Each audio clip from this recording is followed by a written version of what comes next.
नहीं, ये बात तो अक्सर हम लोग कहते हैं, और ये ना गांधीयन विचारधारा है, इसीलिए अपराधी को भी जेल में रखा जाता है, उसको भी सुधरने का मौका दिया जाता है। और ये गांधीयन विचारधारा एक्चुअली जो है इस देश का दर्शन है, भारत का दर्शन है, वेदांत दर्शन है कि व्यक्ति के अंदर बुराई हो सकती है, उस बुराई को उस व्यक्ति से निकाल दीजिए, वो अच्छा हो जाएगा।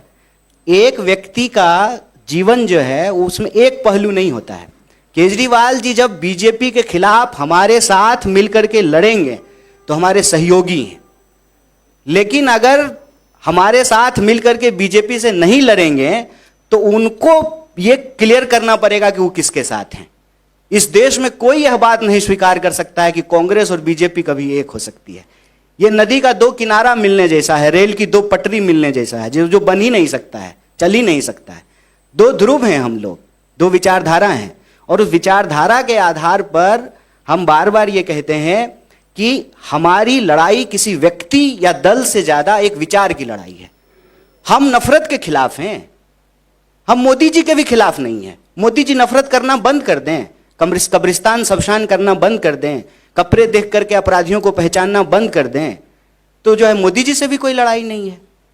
और हमारे लोग, मान लीजिए, फर्ज कीजिए कि हमारी पार्टी का भी कोई लोग अगर चला जाता है बीजेपी में, तो एक विचार को छोड़ करके दूसरे विचार को वो स्वीकार कर लेता है, इसलिए हमारा विरोधी हो जाता है। केजरीवाल जी तो ऑलरेडी दूसरी पार्टी में हैं, कांग्रेस पार्टी के खिलाफ आंदोलन करके जो है राजनीतिक अस्तित्व को प्राप्त किए हैं। हम कहते हैं कि हमारी पार्टी का कोई नेता अगर बीजेपी में चला जाए तब इसमें कोई कंफ्यूजन नहीं है। मुझे पता नहीं क्यों आप सब लोग पढ़े लिखे समझदार लोग हैं, इसमें बार बार कंफ्यूजन ढूंढते हैं। नफरत, अन्याय, शोषण, गैर बराबरी और भेदभाव के खिलाफ जो भी है वो हमारा दोस्त है, हमारा साथी है, हमारा सहयोगी। नफरत, भेदभाव, शोषण, अन्याय, गैर बराबरी के साथ जो खड़ा है वो हमारे खिलाफ है। बात व्यक्ति की नहीं, बात विचार का है, बात दल की नहीं, बात व्यवस्था का है। राहुल जी ने क्या कहा? राहुल जी ने कहा कि हमारे जो न्याय के सवाल हैं उसके साथ जो आकर के खड़ा हुआ हमारे साथ है। हम कह रहे हैं कि देश में एक सर्वे होना चाहिए, पता तो चले कि किसके पास कितनी जमीन है, किसके पास कैसा घर है, किसकी कितनी आमदनी है, कौन जाति किस स्थिति में रहने को विवश है। क्योंकि देश को अगर हमको मजबूत करना है, आप खाना खाते हैं तो उसका एनर्जी जो है कान में भी पहुंचता है और जो है अंगूठे में भी पहुंचता है पांव के।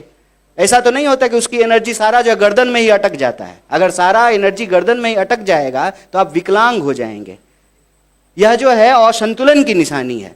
और आप सरकार की स्थिति देखिए कि किस तरह की व्यवस्था कायम कर दिया है आपने। कहते हैं कि 5 ट्रिलियन की इकोनॉमी बनाएंगे और 80 करोड़ लोगों को 5 किलो अनाज दे रहे हैं। तो हम बराबरी चाहते हैं, हम किसी के खिलाफ नहीं हैं, हम गैर बराबरी के खिलाफ हैं। नहीं, हम और भी बात बोले, हमने गैर बराबरी भी कहा, हमने अन्याय भी कहा, हमने शोषण भी कहा, और भी बात कहा।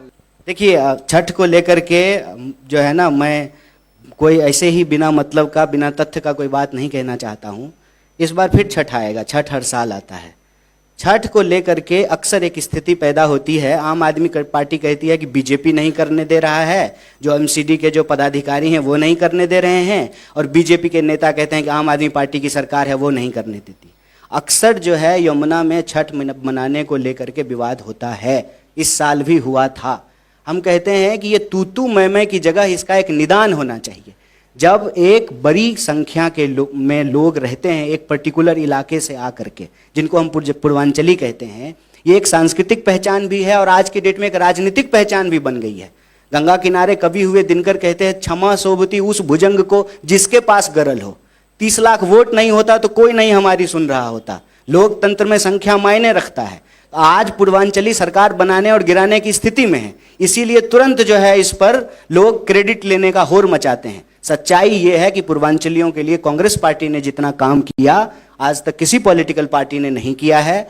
छठ मामले को लेकर के वो अक्सर हर साल तू मैं की स्थिति बनती है। इन तमाम समस्याओं के निदान के लिए पूर्वांचलियों के सांस्कृतिक और राजनीतिक, आर्थिक, सामाजिक सभी पहचान को ध्यान में रखते हुए जो हमारी पार्टी की घोषणा है कि एक पूर्वांचल मंत्रालय हो, एक सब प्लान हो और दुनिया देखे। दिल्ली में जब छठ महोत्सव हो तो दुनिया देखे, हर साल की समस्या से इसको निदान मिले। मैं कन्हैया जी की अनुमति लेकर इस सवाल का जवाब दूंगी क्योंकि मैं उत्तर प्रदेश से आती हूं। कल योगी जी ने यहां पर आकर 2 बातें कही।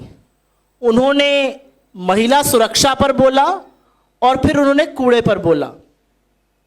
असलियत तो यह भी है कि मां गंगा को एक ने बुलाया था, मां जमुना को एक ने बुलाया, मां जमुना पर दोनों को पेनल्टी लगी, मोदी जी की सरकार को भी और आपको भी, और गंगा का पानी आचमन के लायक 11 साल बाद भी नहीं हुआ है।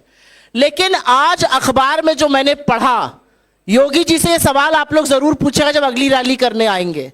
आईआईटी बीएचयू के गैंग रेप के जो आरोपी हैं, आपकी आईटी सेल के लड़के, आपकी पुलिस पीड़िता को 15 बार बुला रही है और आप यहां पर आकर महिला सुरक्षा की बात करते हैं। किस मुंह से बात कर रहे हैं यहां पर आकर? आप 5,000 आपके उत्तर प्रदेश के युवा इजराइल के युद्ध क्षेत्र में रोजगार ढूंढने को इसलिए मजबूर नहीं क्योंकि आपने इतनी नौकरियां बना दी हैं। आप सीना ठोक कर बता रहे, ये आपकी विफलता है। चाहे कुलदीप सिंह सेंगर हो, चाहे चिन्मय आनंद हो, चाहे ब्रजभूषण हो, चाहे कोई भी लखीमपुर का किसान नरसंहार हो, वो मुख्यमंत्री आकर यहां पर बोल रहे हैं। असलियत यह है कि बीजेपी और आम आदमी पार्टी ने प्रशासन और पुलिस दोनों को तबाह करके रखा है। सॉरी मैंने इस पर बोला। अच्छा किया, वो आपके मुख्यमंत्री हैं, उनका जवाब तो आपको दे। मेरा तो जानते हैं, मैं एक लाइन बोलता हूं कि ये ना यूपी और दिल्ली तो लगा हुआ है। यूपी से दिल्ली आने में कितना मिनट लगता है? 5 मिनट लगता है। तो जो योजना यहां पे वो घोषित कर रही है बीजेपी, वो बगल में नोएडा में क्यों नहीं लागू कर देते हैं? क्यों नहीं 500 में सिलेंडर यूपी में मिल रहा है? क्यों नहीं 300 यूनिट बिजली फ्री वहां मिल रहा है? क्यों नहीं जो है 2500 रुपया जो बहनों को मिल रहा है? हम जो भी बात कह रहे हैं ना, हवाई नहीं कह रहे हैं। गारंटी शब्द कांग्रेस पार्टी का पॉलिटिक्स में कॉइन किया हुआ वर्ड है और उस गारंटी को हम लागू कर रहे हैं। ऐसा नहीं कि चुनाव आया तो घोषणा कर दी और बाद में जो है वो फुलफिल कैसे होगा हमको पता नहीं है। आप किसी भी हमारी योजना को लेकर के बजट की क्या स्थिति है वो पूछ लीजिए, हम आपको बता सकते हैं कि हम इसको कैसे फुलफिल करेंगे। अच्छा, अभी ना उनको लगता है कि इस पे ना उनकी खुद की सहमति नहीं बनी है। शायद नागपुर से ना सैंक्शन नहीं हुआ है, पास नहीं हुआ है कि एक नारा कौन है, क्योंकि योगी जी कोई और नारा कह रहे हैं, मोदी जी कोई और नारा कह रहे हैं। क्या पता करंट सीएम जो है फ्यूचर पीएम के प्लान में जो है करंट पीएम का जो है नारा ही जो है एग्जिबिट कर रहा हो, क्या पता। तो देखिए, ये उनका विचार है, वो बोलें, उनको जो कहना है बोले। हम आपको बोले ना, आप जो है चरित्र थोड़ी बदल सकते हैं।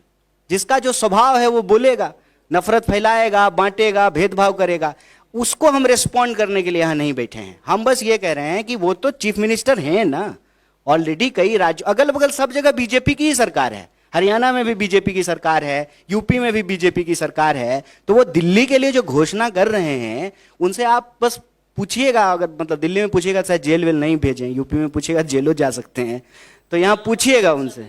हाँ, यहाँ भी भेज सकते हैं, तो देख लीजिएगा, रिस्क है।